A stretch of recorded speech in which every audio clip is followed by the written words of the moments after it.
Election commission ने मखसूस नशिस्तों के हवाले से सुप्रीम कोर्ट के फैसले पर अमल दरामद करते हुए 39 अरकान कौमी असम्बली को तहरीक इंसाफ का रुकन तस्लीम कर लिया और उनके नोटिफिकेशंस जारी कर दिए हैं। ताहम इलेक्शन कमीशन का इस फैसले पर इबाम ताहाल बरकरार है कि उसे दूर करने के लिए अदालत से रुजू करने का भी फैसला कर लिया है। और दूसरी जानिब PTI ने सियासी कैदियों की रिहाई के लिए आज मुल्क में एहतजाजी मुजाहरे करने का ऐलान किया है और अपोजिशन लीडर उमर अयूब ने कहा है कि कौम नए इंतखाबात की तैयारी कर रही है। उन्होंने बानी PTI का एक मैसेज है जो कल दिया है। उन्होंने ये भी कहा कि नए इलेक्शन से मुल्क तरक्की करेगा। अच्छा, इसके साथ साथ अपोजिशन इत्तेहाद तहरीक तहफ़्फ़ुज़ आईन पाकिस्तान के चेयरमैन महमूद खान चकज़ई उन्होंने भी एहतजाज का ऐलान किया है, जिसे JUI के सरबराह मौलाना फजलुर रहमान साहब की हिमायत हासिल है।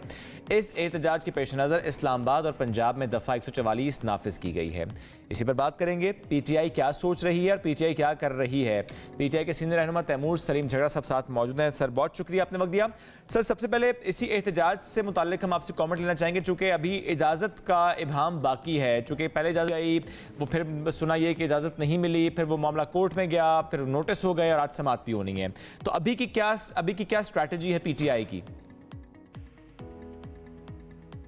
देखिए, हम तो पुरअमन एहतजाज कर रहे हैं और उसकी काफी सारे वजूहात। अगर आपके हल्के में आपका वोट नहीं गिना गया, अगर आपके ख्याल में इस मुल्क में जो हो रहा है गलत हो रहा है, अगर आपके ख्याल में ये जो बजट था और एक अनरिप्रेजेंटेटिव हुकूमत आप पे तो महंगाई और टैक्सेस का बोझ डाल रही है और खुद को जो है वो मराद दे रही है, अगर आपके ख्याल में रात के 3-4 बजे पुलिस को जिसकी मर्जी घर में जाए उसे उठाए, उसे प्रेजेंट करे उसकी मर्जी, उसे ना प्रेजेंट करे उसकी मर्जी, अगर आपके ख्याल में जैसे ही आप तनकीद करें तो फायर वॉल्स या फाइबर वॉल्स या जो भी उसे कहते हैं वो लगना शुरू हो जाए, तो ऐसे मुल्क में कोई रहना चाहता है? तो मेरे ख्याल में अगर पुरअमन एहतजाज करने का हक भी किसी को नहीं है तो फिर तो ये साबित करता है कि ये हुकूमत कितनी डरी हुई है। देखते हैं, इंशाअल्लाह एहतजाज तो होगा और जो कंटिन्यूसली हुकूमत का रवैया होता है वो यही साबित करता है कि ये पाकिस्तान की तारीख की सबसे फैशिस्ट हुकूमत। तैमूर साहब, लेकिन क्या इजाज़त की ज़रूरत नहीं है? एहतजाज तो होगा, पुरअमन एहतजाज आपका हक भी है, लेकिन एट द सेम टाइम इजाज़त की भी तो ज़रूरत है कि इजाज़त हो कि दफ़ा 144 नाफिज है। और इस वक्त की जो सूरत हाल इस्लामाबाद की जो हम बता रहे हैं, क्योंकि मैं खुद रास्ते से जब गुजर के आई हूँ तो मैंने सिचुएशन देखी, जगह जगह कंटेनर्स, वो सारे मामलात हमारे सामने। तो दोबारा से अमन की बात करने के बजाय फिर ये तो वही वाली बात होगी कि नहीं, आप मना कर रहे हैं लेकिन हम तो करके दिखाएंगे। नहीं, ये तो आप ज्यादती कर रहे हैं, लेकिन वैसे मेरे ख्याल में इस मुल्क में फिलहाल जिस तरीके से ये बजट पेश हुआ है, टैक्स जो है वो सांस लेने के लिए भी लगता है कि आगे इजाजत की जरूरत पड़ेगी और शायद कुछ टैक्स भी देना पड़ेगा। ये बात दुरुस्त है। जो हालात हैं, जो मौशी हालात हैं, उसमें तो कोई दो राय नहीं है तैमूर साहब के, मुश्किल तरीन हालात हैं। लेकिन बुनियादी सवाल फिर भी वही कि चूँकि दफ़ा 144 का नफाज मामला भी कोर्ट में है, ज़ाहिर समाअत तो नहीं है, हो सकता है इजाज़त मिल भी जाए और ज़ाहिर उसके बाद चीज़ें आगे बढ़ेंगी, तो एक जो ड्यू प्रोसेस है ज़ाहिर वो तो बहरहाल फुलफिल करना है ना। देखिए, ये मुझे बता दें, पिछले 15-16 महीनों में ये महज इत्तेफाक है कि जिस दिन PTI स्ट्राइक करती है, दफा 144 लग जाती है, कोर्ट से इजाजत भी मिल जाती है जैसे तरनौल के जलसे में, तो तब भी जो है वो एडमिनिस्ट्रेशन जो है वो कोई ना कोई बहाना ढूंढ लेती है। अच्छा, कितना खौफ है 1000-2000 लोगों के निकलने से? अच्छा, 2000 लोगों ने निकलना है। 1000-2000 लोग निकलेंगे, जितने भी लोग निकलेंगे, आप जो है हमने पेशावर में तो ये डिस्ट्रीब्यूट किया है। अच्छा, हर हल्के में जो है वो अपना जो है वो खुद एहतजाज होगा। तो मैं यही कह रहा हूं, जब आप एक प्रेशर कुकर में प्रेशर को रिलीज नहीं होते ना, तो नुकसान वहां पे होता है। मुल्क के मूड का जो भी अवाम के दरमियान गया है उसको पता है। तो अभी आज के प्रोटेस्ट का फायदा क्या होगा? क्योंकि जाहिर है हम मुल्की मुफाद की बात कर रहे हैं, आप भी महंगाई की बात कर रहे हैं, टैक्सेस की बात कर रहे हैं, अवाम के मसाइल भी वही हैं, लेकिन आज जो सिचुएशन है इस वक्त, इस प्रोटेस्ट का फायदा क्या होगा? बहुत बड़ा फायदा होगा। क्या? इस प्रोटेस्ट का नहीं, इस पूरी मूवमेंट का। ये फायदा होगा कि जो आइन सपोजिटली आपको और मुझे गवर्न करता है कि मुल्क उसके तहत चले, वरना तो जो जैसे कल लाहौर हाई कोर्ट में हुआ कि प्रोसिक्यूशन जो है वो इमरान खान के खिलाफ सपोजिड उनके बयानियों पे उनकी रिमांड मांग रही है जी। और जज साहब ने कहा कि बयानिया नहीं, जुर्म साबित करें। देखिए, ऐसे मुल्क, जब मुल्क ऐसे हालात को पहुंच जाते हैं जहां पे आज पाकिस्तान है, तो फिर वहां पे जो है जब डिसेंट खत्म हो जाती है, जब इतराज पे या प्रोटेस्ट पे क्रैकडाउन होता है, अंजाम अच्छा नहीं होता।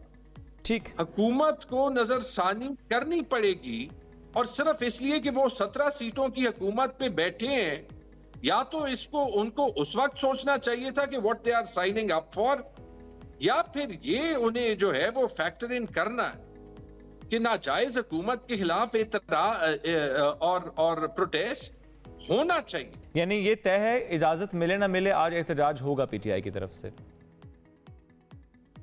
जी, इतराज प्रोटेस्ट तो होगा। ठीक, अच्छा, और ऐसे ये हाँ, करेंगे कि कहां पे हुकूमत जो है वो इतना डरती है कि आज भी कानून वो तोड़ेगी। अच्छा तैमूर साहब, वजह शायद ये भी नहीं है कि जिस तरह जीएचक्यू पर के बाहर जो है वो एहतजाज की कॉल दी गई, लेकिन उसके बाद जो है वो क्राउड कंट्रोल नहीं हो सका और उसके बाद इंतशार हुआ जो कि हम सब ने देखा। सो शायद डर की एक वजह ये भी तो है ना कि कॉल दे दी जाती है आप लोगों की तरफ से, उसके बाद जो है जब इंतशार की सूरत हाल पैदा होती है तो आप लोग उस तरह से क्राउड कंट्रोल नहीं कर पा रहे होते। ये खदशात भी तो वहीं पर मौजूद है ना। इस मुल्क में बहुत सी गलतियां हुई है, हर इदारे ने की है, उसके बाद हम पूरे मुल्क को तो जो है वो खत्म कर नहीं देते ना। अब मिसाल के तौर पे आप ले लें यही एग्जाम्पल, ये एग्जाम्पल जो है हमारे मुकाबले में बड़ी छोटी पार्टी है, लेकिन टिपिकली वाकई जो है वो उनके एक्शन से पता चलता है कि वो थोड़ी ज्यादा जो है वो आम टीएलपी का जो एहतजाज हुआ था हमारे दौर में, जिसमें लाहौर में लॉस ऑफ लाइफ हुई थी, तो मैंने ये तो नहीं देखा कि जो है वो स्टेट ने टीएलपी को अभी एहतजाज करने से जो है वो बंद कर दिया, हालांकि हफ्ते 10 दिन के लिए पूरा इस्लामाबाद बंद। अच्छा ठीक, लेट्स बी फ्रैंक, ठीक नहीं, अपनी पॉलिटिकल पोजीशन कहने के लिए बार-बार कह रही है ना। एहतजाज जो आज होने जा रहा है हुकूमत के खिलाफ, ये जो कि कल जिस तरह उमर अयूब साहब ने बात भी की कि ये हुकूमत चाहती है कि फौज और पीटीआई आमने सामने हो, आप लोग तो नहीं चाहते ऐसा, तो ऐसे में फिर एहतजाज बहरहाल ये साबित है, ये बात तय है कि ये एहतजाज हुकूमत के खिलाफ है।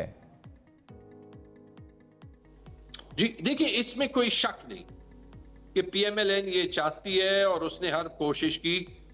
दोबारा से एक एग्जाम्पल मैं दे देता हूं, जब डीजी आईएसपीआर ने प्रेस कॉन्फ्रेंस की तो उन्होंने कहा कि ऑपरेशन अज़्ब इस्तेकाम को गलत फ्रेम किया गया। अब ये मुझे बता दें गलत फ्रेम किसने किया?